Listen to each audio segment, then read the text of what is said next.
yung mga tupa, they need to stand. Kailangan yung buwelo mabilis, yung buwelo malakas. Para kapag dumating yung mga panahon na medyo may mga lubak sa dadaanan, medyo naka-adjust na. Amen po. So sa araw na to, pag-usapan natin at gusto kong ibigay sa atin yung winning decision. Nung nakaraan, di ba, ang ano natin is resolve. Tama ba? Dapat maging resolve ka. Why? Kasi nga, kapag hindi ka pa resolve sa sarili mo, wala kang mararating. Wala kang pupuntahan. Isipin mo, nag-enroll ka ng pagiging engineer, tapos hindi ka resolve na gusto mo maging engineer. Ano mangyayari? Kapag gano'n na ginawa mo, malamang may mga subject kang hindi mo gusto. Kasi hindi mo naman talaga gusto ang engineer. Papasok ka ng engineer. Mag-enroll ka ng engineer. Babagsak ka, magpipail ka. Kaya maraming nag-aaral, nasa lugar sila na kung saan hirap na hirap sila. Bakit? Hindi kasi talaga yun ang forte nila, hindi talaga yung gusto nila, hindi sila resolve dun eh. Guess po ba ninyo? Marami sa atin, bibili tayo ng pagkain, hindi tayo resolve kung yan ba talagang gusto natin kainin. Kaya kahit na napakasarap ng pagkain, okay lang. Yeah? Hindi mo hindi mo malasahan yung sarap ng pagkain. Bye. Hindi ka resolve na yun talaga ang gustong bilhin. Bumili ka ng hamburger pero nasa isip mo chicken. 'Di ba? One piece chicken. Hindi ka resolve. Ang nangyayari, mapapagastos ka pa kasi bibili ka pa ng chicken just to satisfy your cravings. Tama po? So, yun ang sinasabi ko, resolve ka dapat. Pero ngayon, in order na talagang resolve tayo, kailangan meron tayong decision. Meron tayong decision. At ang decision na yun, pwede tayong mag-decide ngayon pa lang para manalo tayo sa mga susunod. Amin po? Sabi nga ni Bata, we got this. Yeah. We got this. Baka naman pag linagay ko dito ay we don't got this. Wala na. Talo na tayo. 'Di ba? Talo tayo. Sa Bible, sobrang dami. Si Joshua, 'di ba? Sabi kay Joshua, 'di ba? Consecrate for tomorrow I will do great things, sabi kay Joshua. Stand up, sabi kay Gideon. A mighty man of God, sabi kay Gideon. So ang daming ginawa sa Bible na kung saan they were being motivated by God. Amin po. Pero ngayon na mag-motivate sa atin ngayon, walang iba kundi si Paul. Si Paul na 3 beses na nalangin na may dalang krus. Sinabi niya, itong krus na to ay 3 beses kong pinanalangin pero 3 beses din akong tinanggihan. Diba? May sakit siya eh. Pero Paul ay motivated pa rin. Kasi baka sabihin ng iba, Pastor, para lang yan sa mga ako imo kasi ako eh. Para lang yan sa mga walang problema, problema kasi ako eh. Kaya si Paul ang pinakamaganda. Si Paul. Baka paglinigay natin si David, baka sabihin si David yun, hari yun, magaling yun, talagang yun. Pero ngayon, si Paul ang natin, Philippians 3, chapter 13 to 14. Ito, alam na alam niyo ito. Brothers and sisters, I do not regard myself as having taken hold of it yet. But one thing I do, forgetting what lies behind and reaching forward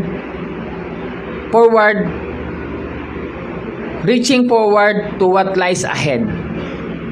I press on toward the goal for the prize of the upward call of God in Christ Jesus. Si Paul na yata ang para sa akin successful na apostle ng ating Panginoong Kristo Jesus. Pagdating sa pagsusulat ng mga epistle, almost half ng New Testament isinulat ni Paul. Ganong kagaling si Paul. Pero sinabi niya, I do not regard myself as having take hold of it yet. Hindi pa. Siguro ngayon may trabaho ka. Okay na ako rito, Pastor. Ganda naman trabaho ko. Yan. Pag si Paul, sabi ni Paul, I do not consider it na na I have taken hold of it. Hindi pa ito ang aking success. Iba dyan, di ba, nagkaroon lang ng magandang bahay, okay na to. Oh. Si Paul sabi niya, hindi pa rin. So, kung gusto natin magkaroon ng winning decision, tingnan natin ang decision ni Paul. Nandun na siya eh. Sabi nga ni Paul, naranasan ko ng pagiging mayaman, naranasan ko ng pagiging mahirap. Pero naging kontento ako, sabi ni Paul. Lahat naranasan niya na. Pero sabi niya, hindi pa niya nakuha. Kahit na sabihin mong high revered na siya, high regard na siya ng ating Panginoon. Una, paano tayo magkakaroon ng winning decision this 2024? February 1st. Second pala. February 2nd. Second nga na, no? Una, decide to grow even more. You have to decide. You have to decide na gusto mo pang lumago lalo. Gusto mo pang maging matalino lalo. Gusto mo pang maging magaling lalo. Amen? Gusto mo pa maging disiplinado lalo. Gusto mo pa maging mas mahusay pa lalo. Kasi kung dyan nag-stop ka na, kung anong merong kalagayan ka ngayon, at iniisip mo magaling ka na, then wala ka nang igagaling. 2024, decide. Sa tingin ko, magaling na ako, pero mas gusto ko pang galingan. Amin po. You have to decide to grow even more. Sabi sa Philippians chapter 3 verse 13, sabi niya, brothers and sisters, I do not regard myself as having taken hold of it yet, but one thing I do. Hindi ko pa na, pero ako'y nagsusumikap, pero may ginagawa pa ako, sabi niya. Sabi sa Santiago chapter 2 verse 17 to 18, sabi niya, gayon din naman ang pananampalataya na walang mga gawa ay patay sa kanyang sarili. Oo. Sasabihin ng isang tao, ikaw ay merong pananampalataya at ako'y merong mga gawa. Ipakita mo sa akin ang iyong pananampalatayang hiwalay sa mga gawa at ako sa pamamagitan ng aking mga gawa ay ipapakita sa iyo ang aking pananampalataya. See the difference? Minsan, may pananampalataya tayo, may faith na tayo. Pero masusukat yun sa pamamagitan ng mga gawa eh. Hindi porket tinanggap mo ang ating Panginoong Kristo Jesus bilang tagapagligtas, kagaya ni Paul. Di ba? Okay na lahat. Di ba? Happy-happy na. Wala nang gagawin. Hindi. Kapag ikaw ay nananampalataya sa ating Panginoong Kristo, sabi ni Santiago, dapat merong kakibat na gawa ito. Ganon din naman sa ating buhay. Amin po. Alam nyo, yung mga mensahe na ito, malamang narinig niyo na ito. Ilang beses nyo napakinggan to kay Paul, yung sa Philippians. Forgetting the past, blah, blah, blah, blah. Pero alam nyo po ba, ang tanong, nai-apply ba natin to? Hanggat hindi mo siya nai-apply, kailangan kang palalahanan palagi. Amen. James chapter 20 verse 9 verse, you see, the faith was working with his works, and as a result, the works faith was perfected, and the scripture was fulfilled, which says, and Abraham believed God, and it was credited to him as righteousness, and he has called a friend of God. So, see, that person is justified by works, and not by faith alone. Makikita po natin, kailangan talaga natin gumawa. Ngayon, 2024, we have to grow even more. Kung may ginagawa na tayo sa church, mas lalo pa natin palakihin natin ginagawa. Kung may inaambag tayo, palakihin natin ang ambag sa church. Hindi na yung okay na yun, hanggang doon ako, ganyan lang yan. Sa buhay, ganun din.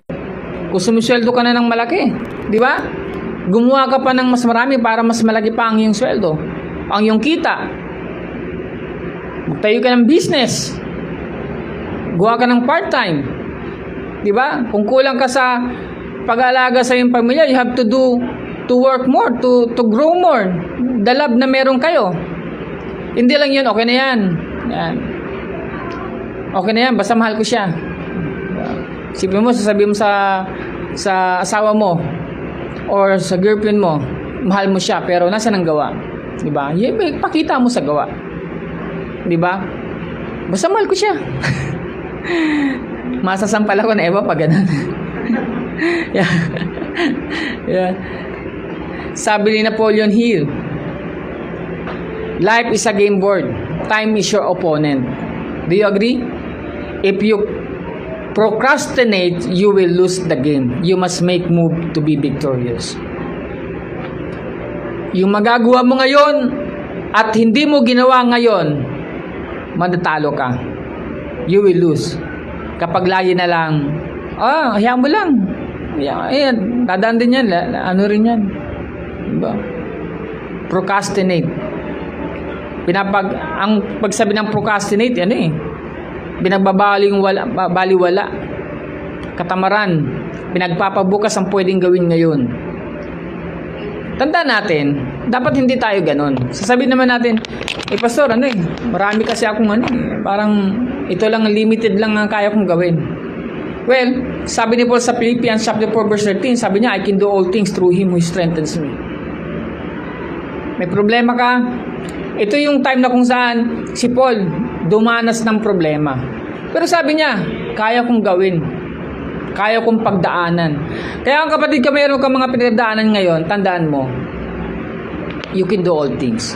Ngayon, meron ako itong 7 keys to getting more things done ni Germany Kent. Kung gusto mo talagang to grow more, di ba? You decide to grow more. Una, sabi doon, start. Pagsimula ka, simulan mo lang. Diba? Malay mo naman. Nakita ko memes na gano'n. Tawag doon, reels na gano'n eh. Malay mo naman.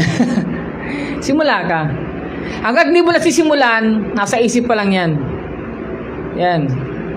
Nasa lumulutang lang yan. Basta gusto mo lang. Gusto mo lang. Pero hanggat hindi mo nagagawa, hindi siya achieve. Okay ba yan? Okay ba? Bawa dito sa atin, actually, sobrang dami na nating speaker dito eh. Kasi ang dami natin nag-iisip na magkaroon tayo ng speaker. Di ba? Sobrang dami na. Pero wala pa rin eh. Bakit? Hindi pa kasi namamaterialize. Wala pang gumagawa. Di ba? Wala pang gumagalaw. Ibig sabihin, wala pa din. Kahit na 1 taon tayo, 10 taon tayong mag-iisip. Hanggat di natin siya sinisimulan, walang mangyayari. Ngayon 2024, you decide to start to grow more. You start. Pangalawa, don't make excuses. Kung excuses lang at excuses lang din, sobrang daming excuses kang maiimbento. Amin po. Kaya ako kita, tawag doon na na-appreciate kita. Kasi kahit may namamaga pa mo nandito ka sa church, di ba? Walang excuse. Di ba? I appreciate. We have to tanggalin natin mga excuses natin. Alam mo, excuses na yan, ano lang yan, minsan nasa isip lang lahat eh. Wala sa actual. Parang bang special tayo, sila hindi. Parang ganun, di ba? Parang bang, for example, basta ba't naman tayo dun sa mapulang lupa? Diba?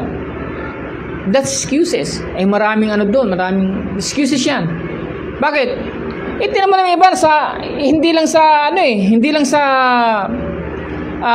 lugar na kung saan kagaya nito nagmi-mission. Sa bundok, umaakit ng bundok. Iba natatagapan ng mga aitas. Pero tuloy pa rin sila sa pagmi-mission. 'Di ba?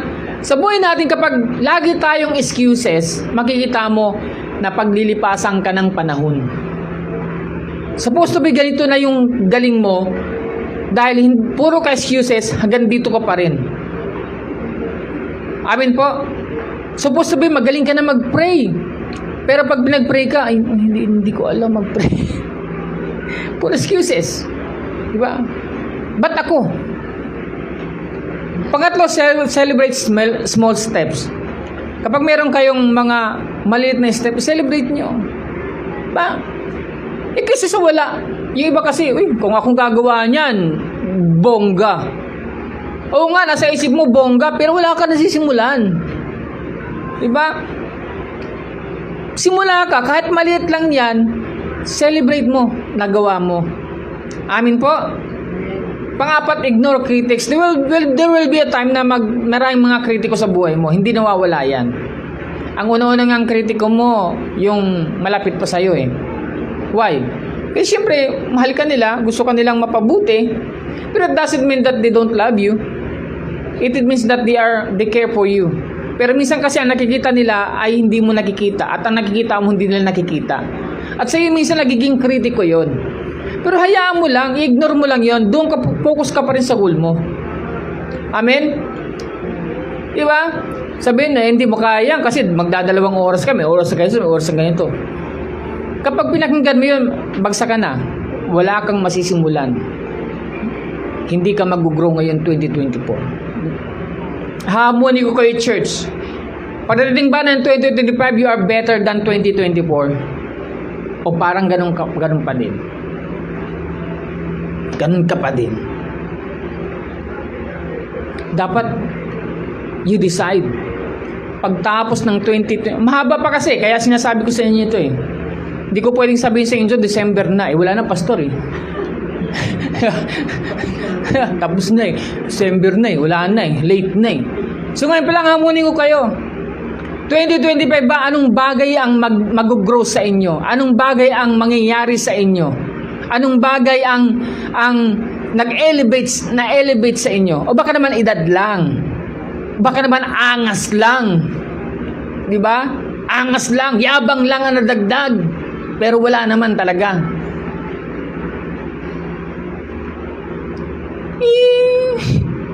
Yan. Panglima, be consistent. Minsan, hindi kayo ma-appreciate. Minsan, hindi ko kayo makikita. Si pastor, hindi naman ako na-appreciate ng pastor. Alam nyo, magpasalamat kayo kung hindi ko kayo na-appreciate. Kasi God ang mag-appreciate sa inyo. Oo, ma-appreciate ko kayo from time to time. Pero minsan, hindi ko kayo ma-appreciate. Pero tandaan ninyo, kapag ginagawa ninyo ang isang bagay para sa Panginoon, siya ang ma-appreciate sa inyo, mas lalo kayong pagpapalain. Ba't ko sinasabi ito? Kasi napagdaanan namin yan eh, nung asawa ko. We have been working the church and we are unappreciated. Pero, God has given us an appreciation at pinagpala niya kaming dalawa. Kami niyang pinagpala. I mean po, be consistent. Hayaan mo lang. Kung hindi ka na-appreciate, gawa ka pa rin. Kung hindi ka nakikita, tulong ka pa din. Wag kang gagawa sa church at gusto mo lagi nang ikaw ay appreciate. At kapag hindi ka na-appreciate, hindi na ako gagawa, hindi mo na ako na-appreciate. Ibig sabihin yan, nakahabol ka, nakaangkla ka sa mga sasabihin ng mga tao sa'yo. Hindi sa sasabihin ng Diyos. Ang tawag doon, nasusunog ng mga gawa. Nasusunog ng mga gawa. Alam niyo ba yon? Lahat ng mga bagay na ginagawa natin, dadaan sa apoy yun, kung tunay yun o hindi. I-refine. At the end of the day, makikita ninyo, yung ginawa nyo pala, walang saysay sa Panginoon. Nasusunog ng mga gawa. Susunugin yan. Titingnan. Re-refine. Tested by fire ang tawag dyan. Amen? Panglima, be open. Huwag masyadong close-minded. Diba? Paging open ka, huwag yun, dito lang ako. Ito lang kaya kong gawin. Dito lang ako. Wala nang magagawa. Diba? Hindi ako pwede magganyan. Hindi ko yan porte. Mali mo naman. Meron ka rin palang gift doon. Hindi mo kasi alam ang gift eh. Hanggang di ka nag-i-explore, hindi mo malalaman na iba mo pang gift. Amen po. And pang-pito, stay positive. Ito lagi kong sinasabi sa inyo to, stay positive. At hindi ako magsasawag sasabihin sa inyo, stay positive. Hindi ko sasabihin sa inyo maging negative ka sa buhay. Hindi ko sasabihin sa inyo yung mga negatibo ninyong emotion ay ipamper ninyo. Hindi para i-invalidate yung feelings ninyo. Hindi nyo kailangan ng validation ko. Hindi nyo kailangan ng validation ng iba. Yung validation mo sa feelings mo, sapat na. At ang Diyos mababalidate din yan. Amen po? Kasi yung iba nagiging romanticizing na eh, no? Nire-romanticize yung pagiging negative eh. Kapag hindi napansin yung pagiging negative, ay, invalidate ako. Wow. Hindi ikaw na. Umiikot na sa'yo ang mundo ng tao. Hindi. Sabi nga, bakit mo kailangan ng tatay? Kapatid, tanong kita, ba't kailangan mo ng tatay? Ba't kailangan mo yung tatay mo? Dati. Bukod sa nag-aalaga, kinokorek ka. No, correct ka. Ano pa? loving. Yun, tapos support. Ikaw, pastor, ba't kailangan mo ng tatay? Anong kaibahan nila sa nanay?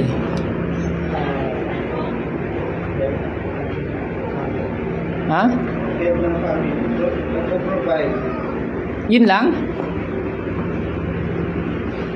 Di ba kung may problema tayo, di ba? Kung may nasumuntok sa atin, ang unang na natin, tatay natin, di ba? Alam mo, magtatanggol sa atin, i-lift up tayo, di ba? Tama ba? O baka naman yung hindi nyo naisip yun nung bata kayo?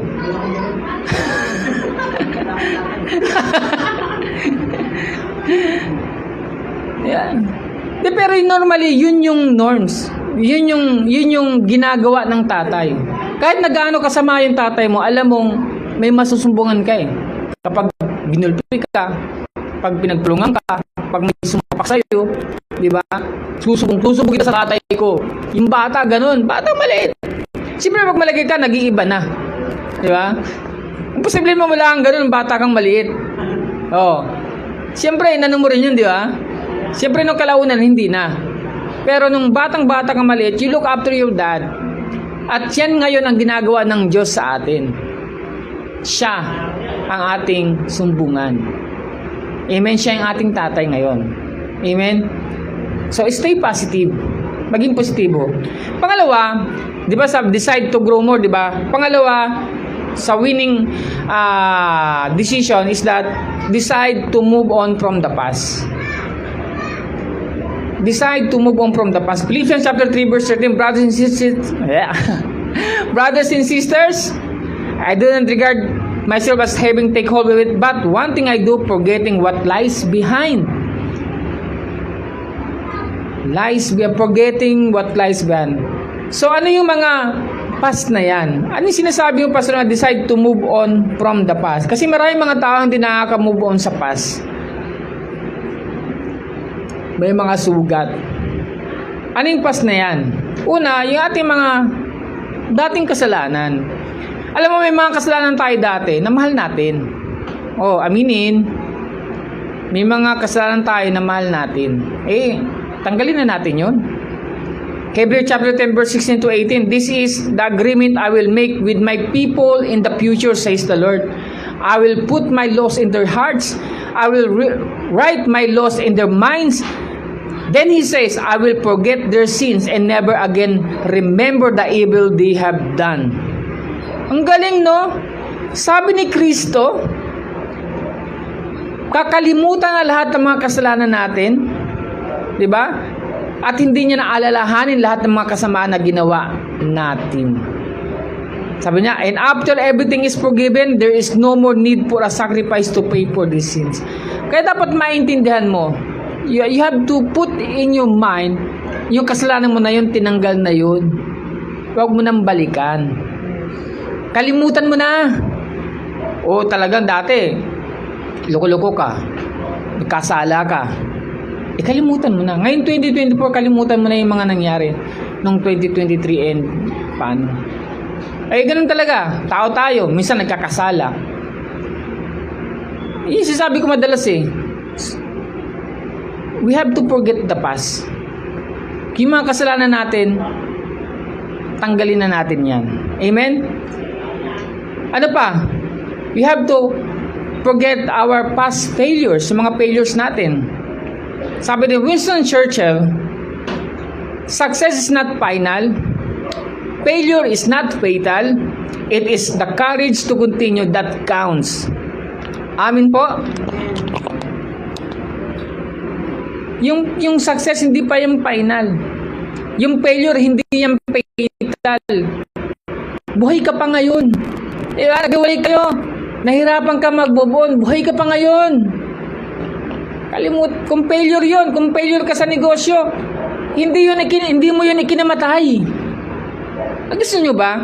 Bisa kasi akala mo kinamatay niya yung nangyari, no? Nagsara yung negosyo namin, parang naggumuho ang mundo. Anong gumuho? Hindi mo nga, buhay ka pa ngayon. Isipin mo yun. Sabi niya, it is the courage to continue that counts. Ano man failures na nangyari sa buhay mo, let it be. Hayaan mo na. Hindi mo na mababalik yun. Kahit mag-tantrums ka, umiyak ka ng dugo.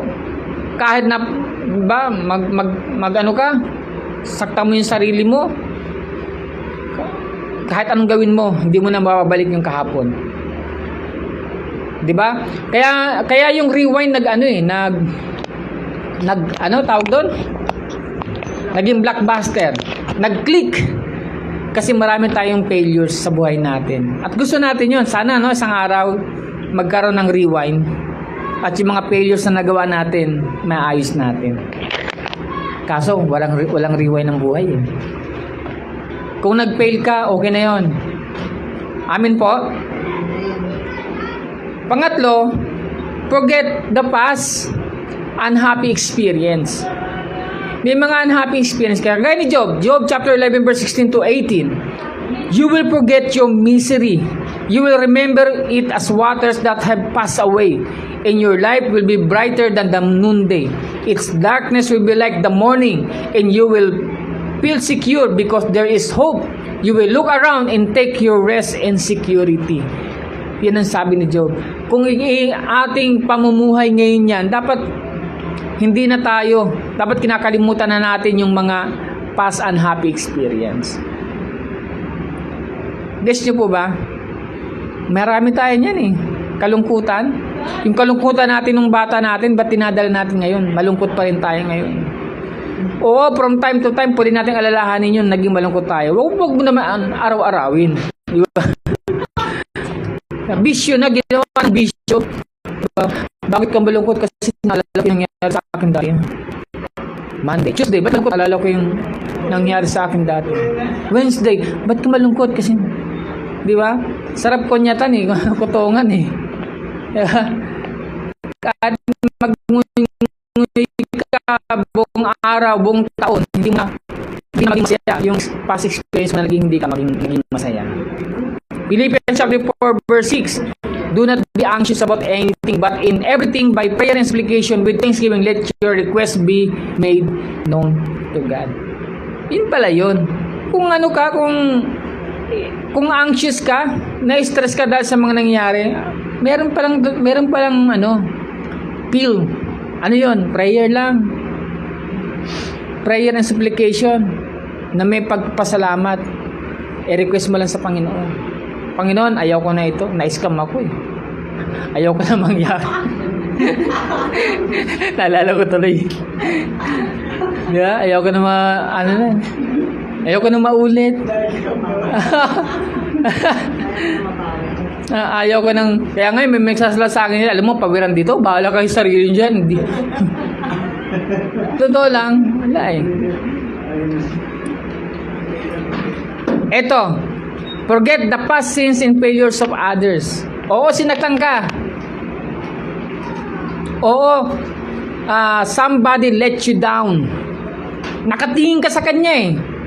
Tapos na-disappoint ka sa kanya. Diba? Let go mo na. Hayaan mo na sila. Hayaan mo na yun. Diba? Ako, marami akong ganyan. Kahit teacher ko nung high school. Diba? Dahil sa failure niya, nagkaroon ng bitak sa aking puso. Pero nalaman ko, hindi pala ganun. I forgive them. I let go of that situation. Matthew 6:14 verse 15. For if you forgive others their trespasses, your heavenly Father will also forgive you. But if you do not forgive others their trespasses, neither will your Father forgive your trespasses. Amen? Yan, napakahalaga makita natin ito. May ginawa ka ng kasamaan. Nag-disappoint ka sa tao na ito.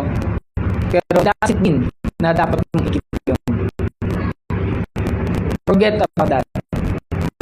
Pangatlo, decide to conquer the future. Ngayon pala dapat ginagawa mo yan. Ngayon 2024, I will decide to conquer the future what lies ahead. Philippians chapter 3 verse 13, di ba? But one thing I do, forgetting what lies ahead, sabi niya, reaching toward what lies ahead. Conquer mo na yon, yung future na yon. Kaya napakalaga ng fresh start eh. Alam ba dito mga gustong mag-aral? Baka di ka nag-enroll, hindi ka makapag-aral. I'm telling you. Yung mga gusto mag-review, hanggat di ka nakakapag-review, I'm telling you, walang mangyayari. 2025, 2026, wala pa rin hanggat di mo sinusubukan, hindi mo dinalakaran. Amen? At patang huli, madidisappoint ka dahil hindi mo nagawa. Mas maganda na yung ginawa mo at na-disappoint ka. Okay ba yun? Maganda yung ginawa mo at na-disappoint ka. Pero hindi ka papabayaan ng Panginoon. Ginawa mo na eh. Noong una, sa totoo lang, kami ni Eva, medyo may kami. Pero mo, ang laki ng babayaran buwan-buwan sa car. Pero isip namin kailanman hindi kami pinabayaan ng Diyos. Amen? Merong ways. Sabi nga, God will make a way when there seems to be no way. Amen? Amen. Kahit magkuha ka ng bahay ngayon at parang hindi kasya yung child mo, subukan mo lang. Makikita mo, magkakasya yan. Masyado kasi kayo nalagay sa comfort zone nyo eh. Ang laki ng ano nyo, ang laki ng pader. Ang laki ng pader, knowledge natin na ito kasi ganun. Hindi. Minsan, hayaan mo naman si Lord ang magmaniobra ng buhay mo. You must conquer the future. Sabi ni Ray Bennett, pinsan ko to eh. What done is done. What's gone is gone. One of life's lesson is always moving on. It is okay to look back to see how far you've come, but keep moving forward. What done is done. Nangyari na. What's gone is gone. Umalis na. Nawala na. One of life's lesson is always moving on. It's okay to look back to see how far you've come, but keep moving forward. Kaya namatay at naging asin ang asawa ni Lot dahil sa ganun. Napamahal sa kanya ang Sodom and Gomorrah. Yung city. Lingon siya kung ano nangyayari. Pag lingon niya, naging asin.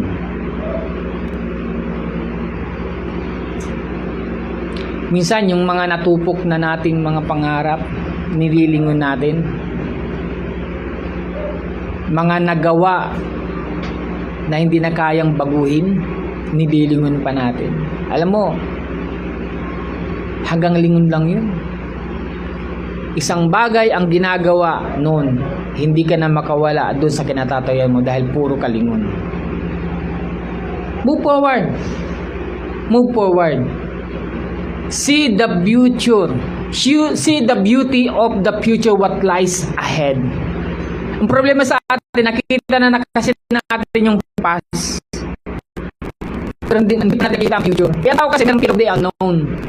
Kaya minsan kahit alam natin na pinangakuan tayo na maganda yun, pupuntahan natin.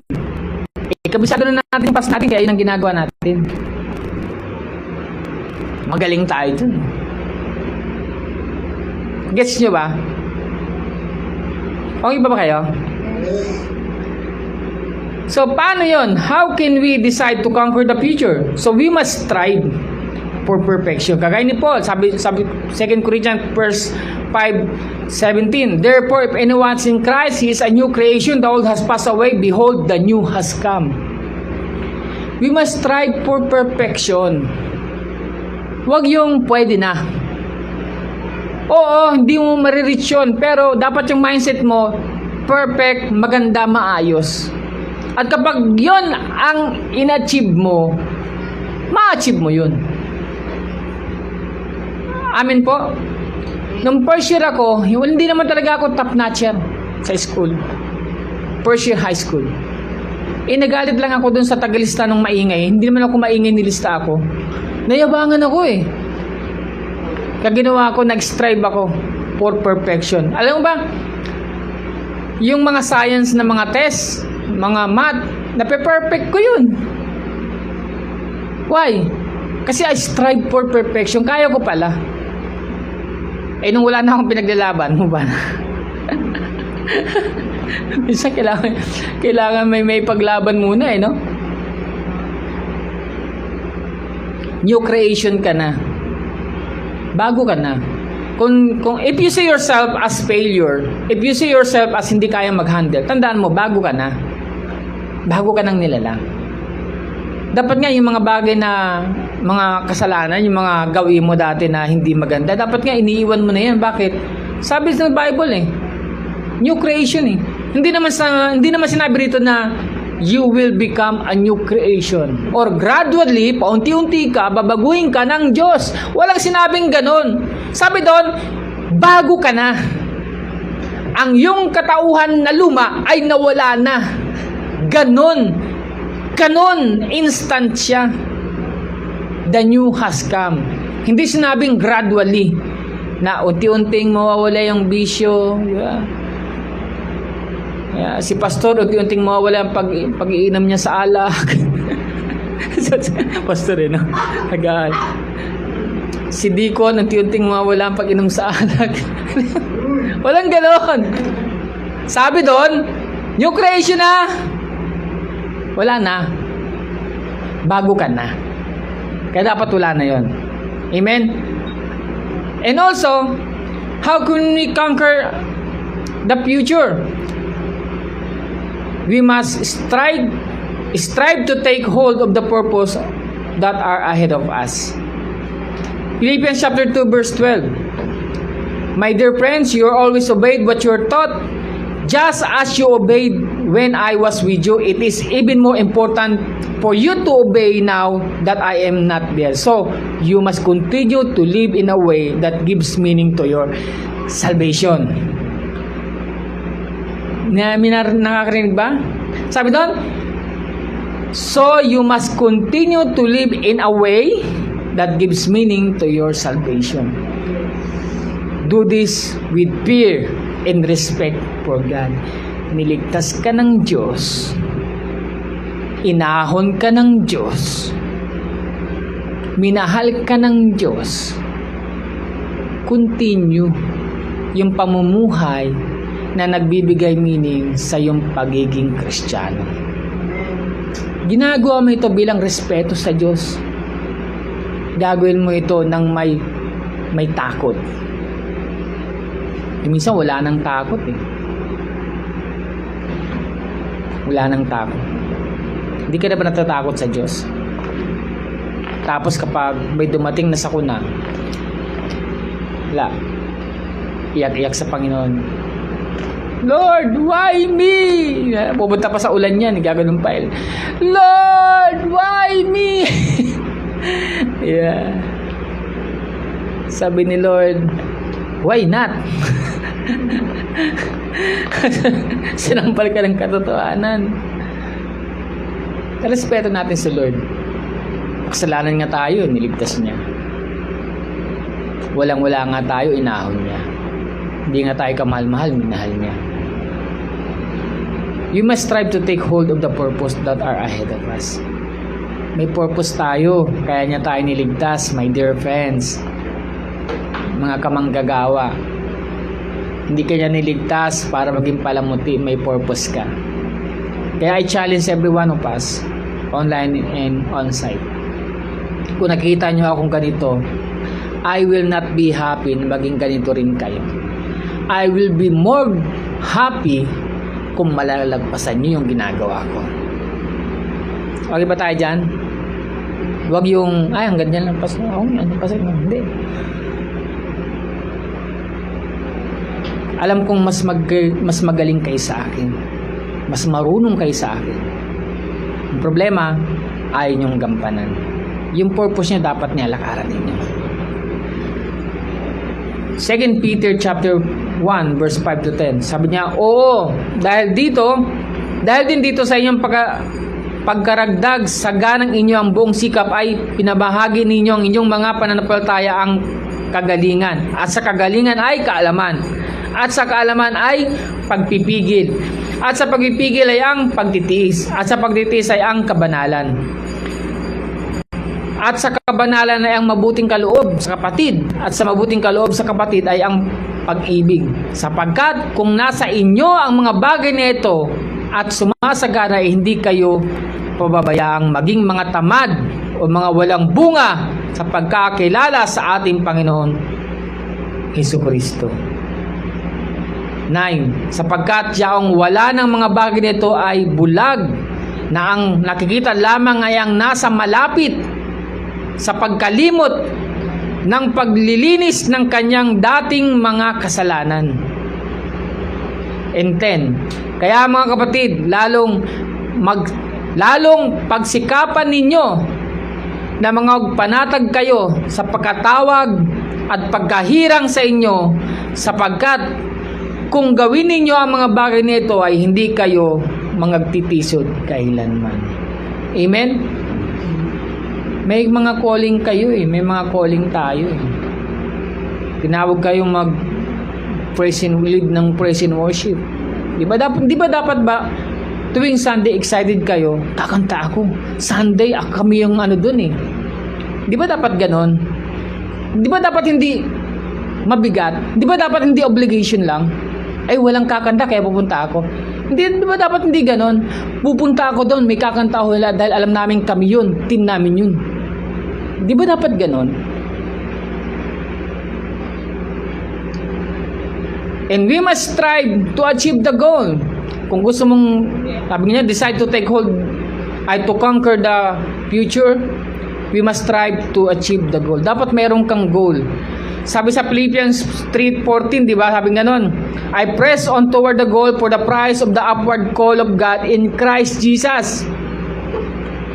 I press on toward the goal. May goal si Paul. Dapat tayo may goal din kayo. Sa buhay ninyo may goal din kayo. Wag yung wala lang. Okay naman. Okay lang. Sakto lang. Alam nyo, may mga influencer tayong ganun, pero tingnan niyo yung buhay nila. Pag yung mga gumagalan, sakto lang. Tingnan yung buhay nila, sila pa yung masisipag. Yung ibang mga tao, ang tawag doon, ang ginagaya, yung sinabi.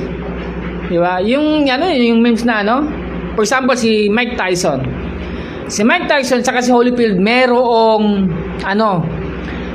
laban dito sa Alimol ngayon Sa Alimol, Thrill in Manila. Yon. Sa Cubao, may laban sila sa Araneta yata noon. May laban sila sa Araneta, Thrill in Manila. 19 kopong-kopong pa yan. Hindi ko na inabutan yun kasi siyempre bata pa ako, di ba? Alam niyo ba, si Mike Tyson ay lagi nagpapa-interview. Ayan. Wala, chillax lang ako. Kasi kayang-kaya ko naman yan si Holyfield. Nagawa nga niya. Laging ganon. Laging pa nagpapa-interview, lang, chillax lang, ganon, relax lang. Parang walang ginagawa. Tapos nanalo siya. Nung nanalo siya, in-interview siya, paano siya nanalo? Sabi niya, between that door, na kung saan ini-interview niyo ako, galing ako sa practice noon, pupunta ako sa inyo para sabihin parang wala akong ginagawa. Pero paglabas ninyo, punta ulit ako sa practice. Ganon yung discipline ko. Yan sabi ni Muhammad Ali. Kaya siya nanalo. Isipin mo yun? Kaya minsan may mga sasabi sa inyo na wag magsipag, Actually, natutuwa ako, meron ngayong sa Facebook. Yung kinounter niya yung bida-bida ka kasi kaya binibigay sa'yo ng maraming namamagaling ka kasi kaya marami kang ginagawa. Yan. Pero sabi ng tao na yan, sabi nadidipit yung sinabi ng Diyos. Nadidipit yung gift na binibigay ng Diyos, yung talent, parable of the talent. Kaya yung talent ng isa na itinago lang niya, pinagalitan siya Sinabihan po siya na masama, 'di ba? At tamad na alipin. 'Di ba? Kung anong binigay siya kukunin pa. Minsan ganun po. Yung mga nagsasabi na bida-bida, tingnan yung buhay nila. Totoo bang pinapamuhay nila yon? Magugulat kayo, hindi. Dinalagay lang kayo sa negative pero siya nasa positive. Huwag kopya ng kopya sa social media, ha? Ha? Online. Hindi lahat ang nakikita sa social media legit. Sabi nga noon, karamihan na sa social media fake. Fake lang yon. Sabi ni Zig Ziglar, if you aim at nothing, you will hit in every time. Kapag wala kang ini-aim sa wala, edi makakahit ka. Lagi-lagi kang makakahit. Nga lang, wala. Wala ka naman kasing inihit. Wala ka. If you aim of nothing, you will hit it every time. You will hit it every time. Yung nothing. Wala. Lagi mo siyang masasapul. Mali. Yung wala. If you set goals for your life, it's almost certain that you will get disappointed with the result. Laksing goal eh. Aiming at nothing is setting yourself up to achieve nothing. So I challenge everyone of us online, on-site. Sabi sa sarili nyo, I will not be disappointed this time.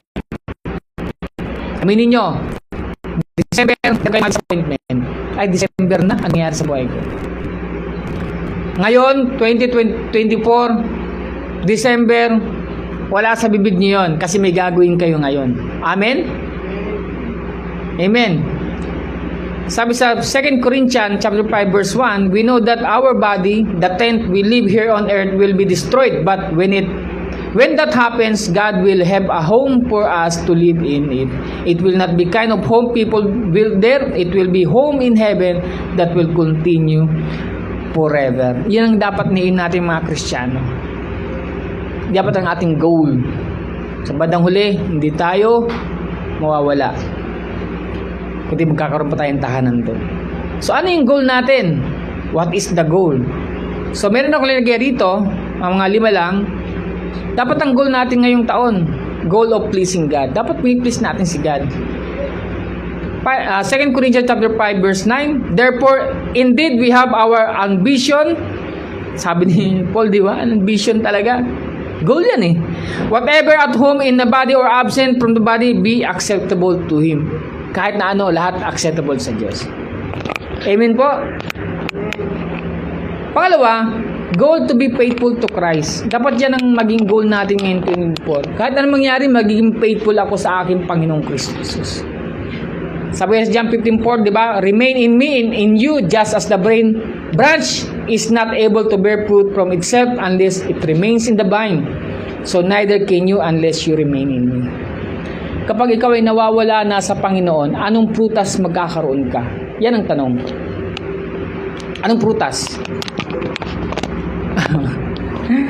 Wag naman fig tree na sinumpa, no? Sinumpa ni Christ eh. Hindi namumunga eh. Dapat meron kang bunga. Amin po. Pangatlo, goal of loving one another. Dapat, ano mo to? Dapat aim mo ito or goal mo ito ngayong taon. Na mas lalong mahalin mo yung kapwa. Diba? Halimbawa dito, ito, mas maganda ito eh. Mas maganda ito. Gusto kong ito. Gusto kong isipin nyo ito. Kakaiba ito. Binigay lang sa akin ng Panginoon ito. Kunwari ako si pastor, late ako. Diba? Kahit late ako, mamahalin ko pa rin kayo na mga hindi late. Dapat ganun. Diba? Goal of loving one another. Diba? Tama, diba? Late ako. Bira, late ako Kahit late ka, mahalin mo pa rin yung mga hindi late. O kaya yung mga yung mga hindi gumagawa sa church. Baka hindi ka gumagawa, mahalin mo pa rin yung mga gumagawa sa church. Dapat maging goal natin yun. Amin po. Mas maganda yun, di ba? Mas maganda yun. John 13 verse 34. A new commandment I give you, that you love one another, just as I have loved you, that you also love one another. Magmahalan daw tayo. Napakaganda ng magmamahalan tayo. Di ba? Meron o wala, mahirap o mayaman, nagmamahalan dapat. May topak o wala, dapat minamahal. Yan, kahit may magaang pa o walang magaang pa, minamahal dapat yan. 'Di ba? Magaling ng cake. 'Di ba? Magbaliktad ng cake. Oh. Mahalin pa rin. Yan. Ganun dapat, 'di ba? Ay, mamahalin mo kami kahit na ganun ang ano mo, ha. Baka hindi mo na kami mahalin, ha. Sabi, bira kayo, hindi kayo marunong magbaligtad ng cake, ha. Ako lang, ha. Pero mamahalin ko pa rin kayo. Dapat ganun. Yeah? Dapat sabi mo sa puso mo, mamahalin ko sila kahit sila ang nasa tama. Lagyan mo sa puso mo, lagyan nyo, ganun. Oh, yan. Repeat after me, mamahalin ko sila kahit sila ang nasa tama. Oh, ba okay? Amin po. Oh.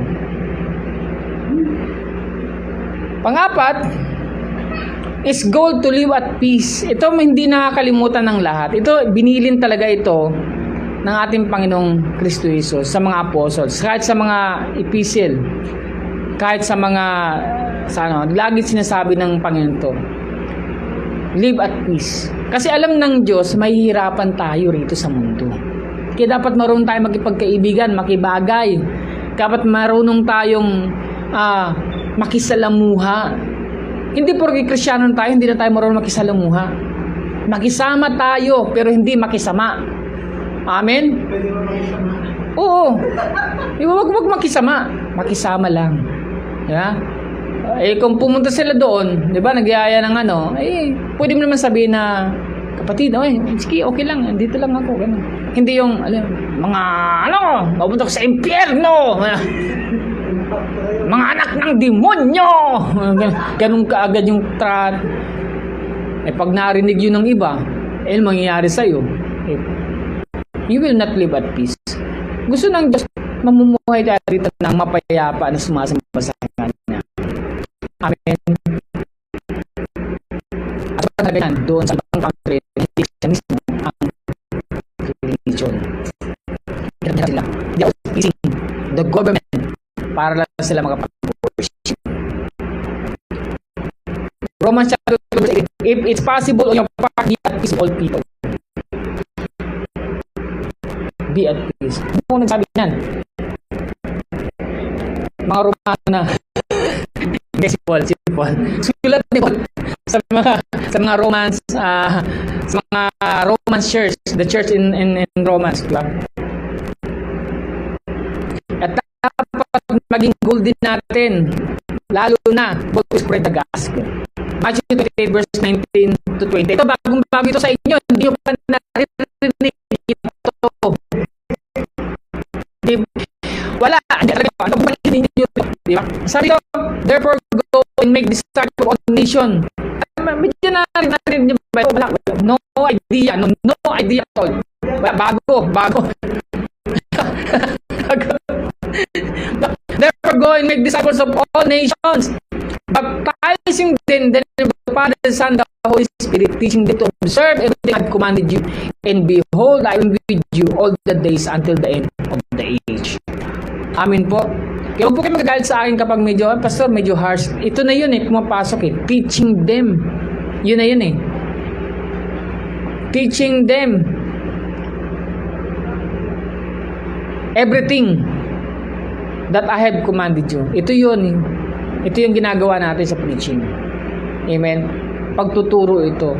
Ang pagtuturo, hindi yung pagbebebe, ha? Baka lang nagpapatuturo pagbebebe. Diba? Ay, feel ba? Ay, sorry. Baka nasagta ng feelings mo. Ganun ba? Ay, sorry. Hindi na ako makakapagturo pag ganun. And how to conquer the future? We must strive to win the prize. Dapat ini-strive natin na manalo tayo. Sino ba nag-strive ditong matalo? Meron ba ditong nag-strive na matalo? May naglalaro ba ng chess dito na gusto niya matalo lang siya?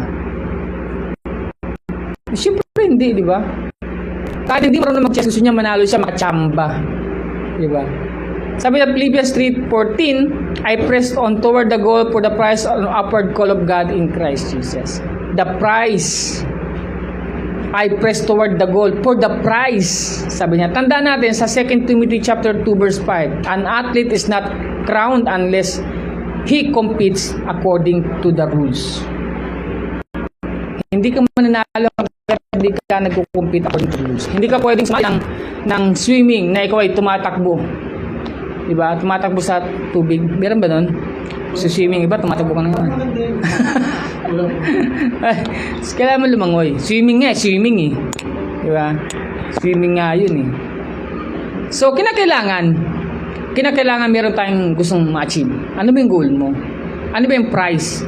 Diba? We must strive to win the prize. Hindi yung wala lang. Sakto lang.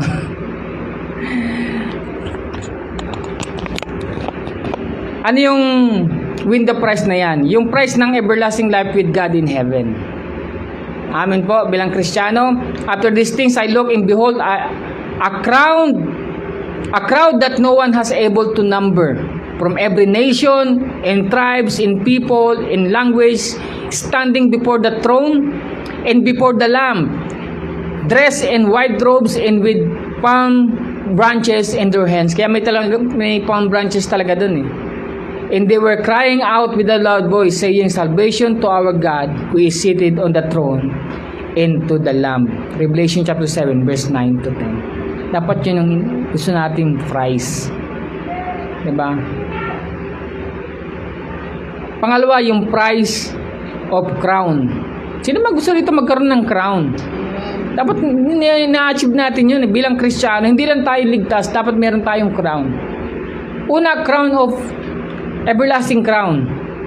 O crown of everlasting. Ito yung for living a disciplined life. Kaya kailangan, kung gusto mong pagdating mo sa langit, meron kang corona ng everlasting, meron kang hawak-hawak na crown para ibigay sa Panginoon, may hain ka, dapat disiplinado ka.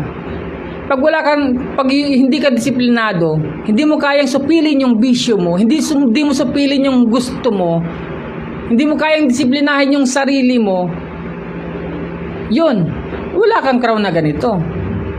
Asa ka pa. Diba? Diba? Kain na kain ka na ng bagnet, nakapasting ka.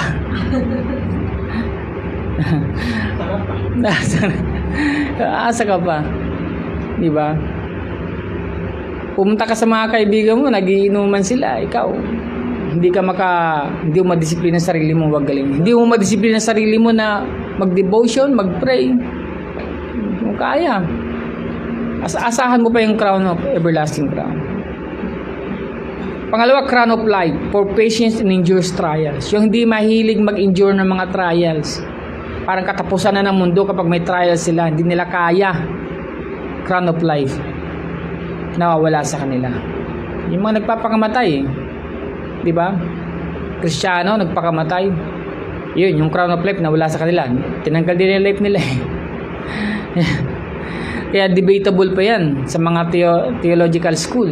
Ligtas ba yung mga nagpapakamatay? Iba kasi mga pastor nagbabaril eh. Because of what? Anxiety and depression. So, ligtas ba sila? O hindi? But one thing I know, kapag ginagawa nila yon, bawas agad itong crown of life. Wala silang dala-dala. Hindi sila pwedeng mag-cast ng crown. Doon kinuha yung casting crown eh. And also the crown of glory for faithfulness in shepherding the flocks. Kapag di tayo naging faithful sa mga pinagkatiwala ng Diyos sa atin, dito, mga bata, di ba? Pagtuturo sa mga bata, pag-aaruga sa mga bata, yung mga pastor naman dito, no? So, hindi lang ako kayong dalawa rin. Di ba? Dapat shepherd kayo. Hindi kayo member dito. You are pastors. You are shepherd. And dapat meron kayo nito, crown of glory. Faithfulness in shepherding the flock. Lalabas dapat ang inyong mga leadership skill. Diba? Tama yan na inaano nyo si kapatid na Eliasar. Diba? Pati rito sa church. Diba? Ano bang meron dito? Hindi ko gawain yan. iisa lang ang title natin. Pare-pares tayo mga pastor. At hindi lang naman dito sa mga pastor, pati sa mga teachers, leaders, di ba? Shepherd in the flock. Dapat meron tayo nito, crown of glory. Baka pagdating doon, anong dala mo? Wala eh. Bakit? Kasi ano lang eh, trip-trip lang ako pag pupunta ng church eh. Kikisabay lang ako. Wala lang, nakasanayan ko lang. Eh di ba naging ano ka na, leader ka na doon? Trip lang din yun. Nakakaya naman doon sa iba eh. Ang saya kaya. Ito pa, dapat meron kayo nito. Crown of rejoicing. Pang-apat na crown na dun, baka naman wala pa kayo nito. Dapat meron tayo nito bandang huli. Dapat ini-aim natin magkaroon tayo ng prize of crown of rejoicing. Ano yon? For soul winning endeavor. May dapat nagsa-soul winning tayo. Nag-ano tayo. Yan, sila meron yan. Si Kay, meron din yan. Nakita ko siya mag-soul win eh. Si Kay. Siyempre kayo, no? Meron din kayo. Pero huwag natin kalimutan. Baka naman yung crown bigay sa atin, maliit lang. yan lang kasi. We have to do more. Do more for Christ. Di ba? Okay ba tayo? That we will do more for Christ. For soul winning. Yeah, magsa-soul winning tayo. Di ba? So yun pala. Kung gusto mo magkaroon ng crown of rejoicing, dapat nagsa-soul win ka. Kaya pasoyan natin yung soil natin, no? Tuloy natin yan. And also the crown of righteousness. Yan. Ito dapat, no? For waiting His appearing. Yung excited sa pagdating ng Panginoon. Kapag lagi kang excited na dumating ang ating Panginoon, yan meron ka nito. Yung iba hindi excited, yung parang sana wag dumating pa si Lord. May narinig mo kayong ganon? Oo, gumuwi ngayon. Hindi ka, bawas crown ka. Hindi ligtas points eh. Bawas crown. Di ba? Nakita niyo 5 na yon. Tingin niyo ba meron na kayo noon? Meron na ba tayo noon? Crown of righteousness, crown of rejoicing, crown of glory. Meron na ba tayo niyan? Crown of life or everlasting crown. Meron na ba tayo niyan? Inano ko lang ngayon, inisa-isa ko para maintindihan natin. Hindi kasi basta alam ko may crown. Ano ba yung, anong gagawin natin para magkakaroon? Basta meron yun, meron. Diba? Pang-apat, dito ako magtatapos. As in, magtatapos talaga, no? Decide to act your calling. You have to decide. This 2024, this is a winning decision. What God has called you to do. Amin po? Diyan ka kinuling. Diyan ka tinawag ng Diyos. You have to act on it. Hindi po pwedeng ginawa ka ni Lord na traffic enforcer at nandun ka lang sa gilid. Diba? Hindi nagta-traffic. Malamang palpak kang traffic officer. Diba? Hindi mo pwedeng tinawag ka kunwari na presidente, no? Pero hindi ka nagmamanage ng bansa. Hindi. You have to act your calling. Amen po? Kaya nga sabi sa Philippians chapter 3 verse 14, I press on toward the goal for the prize of upward call. Lahat yon is an upward call of God in Christ Jesus. Ang Diyos ang tumawag sa iyo para sa ating Panginoon. So meron na ulit rito na lahat i-generalize natin bilang Kristiyano. Na ito, una, ano yung calling na yan? Una, called to be holy. Therefore, sabi sa Romans 12:1 and 2, therefore I urge you, brethren, by the mercies of God, to present your bodies a living and holy sacrifice, acceptance to God. Hindi lang sinabi, present your living body. Sinabi diyan, present your living in holy sacrifice, acceptable to God, which is your spiritual service of worship. Lahat po ito, lahat tayong mga Kristiyano. And do not be conformed to this world, but be transformed by the renewing of your mind, so that you may prove what the will of God is, that which is good and acceptable and perfect. Amen po? Bakit? Tingnan mo itong Romans chapter 12 verse 1 and 2. Bakit una sacrifice? Bakit pangalawa, do not conform? Hindi nyo ba naisip yan? Kasi yun ang nangyayari sa mundo sa mga Kristiyano. Madalas mag-conform, kaya nawawala na ang kanilang holy, living in holy sacrifice to God. Amin po? Yung katawan, kung ano ginagawa sa katawan. Yung mga gawa, kung anong gawa ang ginagawa. And last, we are all called to be fruitful. Kaya nga si Jesus Christ nagalit nung nakita niya ang fig tree walang bunga. Dahil gusto ng Diyos, fruitful tayo. Kaya nga ang unang-unang, salamat nak, God bless you. Maging multi-millionaire ka palang araw.